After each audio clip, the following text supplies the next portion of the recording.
అన్నాడు, తయారన్నాడు. మరి అయినా అదే మీ ఈడ ఎంతమందికి రుణమాఫీ అని చెప్పుంది. కానోళ్ళు చేయలేవట్టు చూస్తా, రైతు రుణమాఫీ కానోళ్ళు చేయలేవట్టుర్రే. ఇవో ఇంతమందికి కాలే. ఏమంటాడు ఆయన? హరీష్ రావు నువ్వు రాజీనామా చేయి అంటాడు. మరి అయిందా? 15 ఆగస్టుకు కాలే. అయినా నేను ఇడిచిపెట్టలే, ఎంబడబడ్డా. దసరా పండుగకు చేస్తామని లీకులు ఇచ్చిండ్రు. పోనీ దసరాకి అయిందా? దసరా దాటినాక దీపావళి అన్నాడు, అయినాలే. ఇప్పుడు మళ్ళా కొత్త డ్రామా. డిసెంబర్ 9 సోనియా గాంధీ బర్త్డేకి చేస్తామంటాడు. అంటే ఏడాది బాయ్. ఇప్పుడు అది ఎవరు మిత్తి ఎవరి మీద పడుతుంది? ఇప్పుడు అయినా కొద్ది మందికి కూడా ఏమైంది? డిసెంబర్ 9 అని నువ్వు 15 ఆగస్టుకు పావుల మందికి చేసినావు. ఆ చేసిన వాళ్ళకి కూడా మిత్తి మీద వేసినావా లేదా? బ్యాంకు వాళ్ళు ఏం చేసిండ్రు? 30,000, 40,000, 50,000 మిత్తి కట్టినాకనే బ్యాంకుల నీ ఖాతాలో పైసలు జమ కట్టిండ్రు. రేవంత్ రెడ్డి చేసిన తప్పుకు అయిన కొద్ది మందికి కూడా మిత్తి భారం పడ్డది. ఇంకా ఈ పుణ్యాత్ముడు 2 లక్షల మీద ఉన్నోళ్ళు కట్టుర్రు అన్నాడు. పాపం కొంతమంది నమ్మి కట్టిండ్రు. ఇవాళ బంగారు బాగా పెడలున్న బంగారం అమ్మి కట్టిండ్రు. కొందరు 3 రూపాయల మిత్తికి తెచ్చి కొందరు కట్టిండ్రు. ఇవాళ ఆ మాఫీ అయితే కాలే కానీ మిత్తి అయితే పెరుగుతున్నదయ్యా. పెరుగుతలేదా? ఈయన నమ్మి కట్టిన దానికి మాఫీ కాలే కానీ మిత్తి పెరుగుతుంది. అయినా నాకు తెలియక అడుగుతా, ఎందుకు కట్టాలి? కట్టుడు ఎందుకు? నువ్వు చేస్తానన్న 2 లక్షల రూపాయలు సీదా రైతుల అకౌంట్లలో జమ చేయి. దానికి నువ్వు మీద కట్టుడు ఎందుకు? ఏం అవసరం? ఏ నిబంధన నీకు అడ్డం వచ్చింది? ఎందుకు రైతుల్ని కట్టుమని అడుగుతున్నావో నేను అడుగుతా ఉన్నా. అవసరం లేదు. నీవు చేయచేతగాక ఎవరికన్నా కట్టుడు లేట్ అయితే ఎగవేదామని చెప్పి మోసం చేయడం కోసం కట్టుడు దుకాణం పెట్టావు. ఇలా రైతులు కట్టవలసిన అవసరమేంది?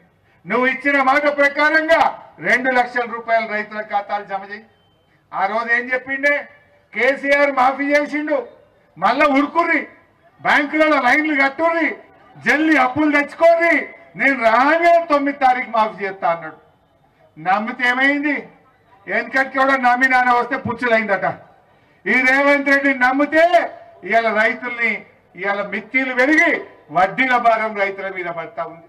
రైతుల్ని మోసం చేసిండు. ఏ ఒక్క హామీ అమలు చేయలే. కానీ అదే మన కేసీఆర్ ఎన్నికల్లో ఓట్లప్పుడు చెప్పలే, మేనిఫెస్టోలో పెట్టలే, ఎలక్షన్ ఉపన్యాసాల్లో చెప్పలే. కానీ రైతుకు అవసరం అనుకుంటే ఎకరానికి 10,000 రూపాయల రైతు బంధించి చూపించిండు కేసీఆర్.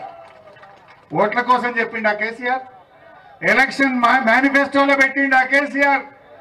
ఎలక్షన్లో చెప్పకపోయినా, ఓట్ల కోసం చెప్పకపోయినా 72,815 కోట్ల రూపాయలు రైతు బంధు కింద ఇచ్చిండు కేసీఆర్.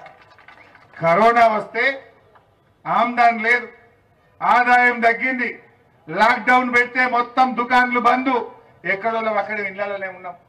కరోనా వచ్చినా లాక్డౌన్ పెట్టినా కేసీఆర్ గారు రైతు బంధు ఆపినాడే. నాట్లు పడక ముందే, వాన చినుకులు పడంగానే టింగున మీ ఫోన్లు మోగినాయి, రైతు బంధు డబ్బులు మీ అకౌంట్లలో పడ్డాయి. ఇప్పుడు ఎందుకు పడాయి రేవంత్ రెడ్డి అని నేను అడుగుతా ఉన్నా. డబ్బులు లేవంటాడు. మరి మూసి ప్రక్షాళనకు 1,50,000 కోట్లు యాడికేలు వస్తాయి రేవంత్ రెడ్డి? రైతులకి ఇవ్వమంటేనే రావా?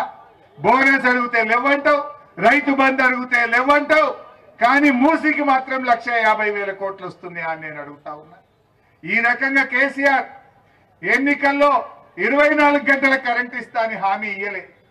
కానీ ఆయన కష్టపడ్డాడు, మెదడును గరగబెట్టిండు. రైతుల కోసం 24 గంటల కరెంట్ ఇస్తా అని అసెంబ్లీలో శపథం చేసిండు కేసీఆర్. ఆ రోజు నేను, ఈశ్వరన్న, మేమందరం అసెంబ్లీలో ఉన్నాం. కమలాకర్ అన్న, మేమే పరిశాన్ అయినాం. మళ్ళా 6 నెలల్లో నేను రైతులకు కూడా బాయికాడు 24 గంటల కరెంట్ ఇస్తాను కేసీఆర్ అంటే మేం భయపడ్డాం. ప్రతిపక్ష నాయకుడిగా జానారెడ్డి ఉండే ఆ రోజు ఆయన లేచి మాట్లాడిండు.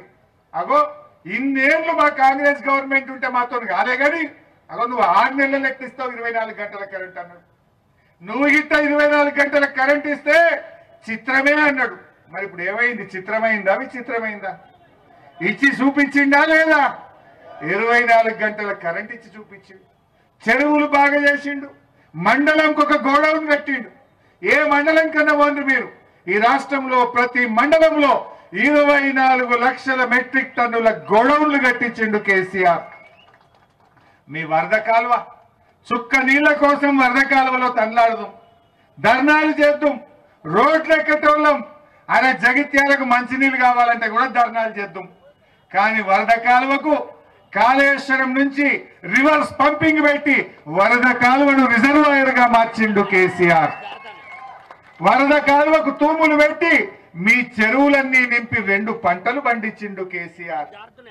రైతు బంధు ఇచ్చిండు, ఎరువులు ఇచ్చిండు, సకాలంలో మరి పంటలు కూడా కొన్నాడు కేసీఆర్. ఇట్లా రైతులకు ఎన్నో మంచి పనులు చేస్తే అందుకే కేసీఆర్ ఏమంటారు, రైతు సీఎం మా కేసీఆర్ అంటారు. రైతు సీఎం గా ఈ దేశంలో మన కేసీఆర్ పేరొందిండు. మరి రేవంత్ రెడ్డికి ఏం పేరు వచ్చింది? ఏం పేరు వచ్చింది? బూతుల సీఎం రేవంత్ రెడ్డి. రైతు సీఎం కేసీఆర్ అయితే బూతుల సీఎం గా ఏడాది పాలనలో రేవంత్ రెడ్డి పేరు తెచ్చుకున్నాడు.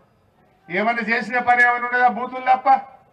మా సీనన్న చెప్పినట్టు, మా కమలాకర్ అన్న చెప్పినట్టు, నీ కండ్ల గుడ్లు ఉడవిక్తా గోటీలాడతా, నీ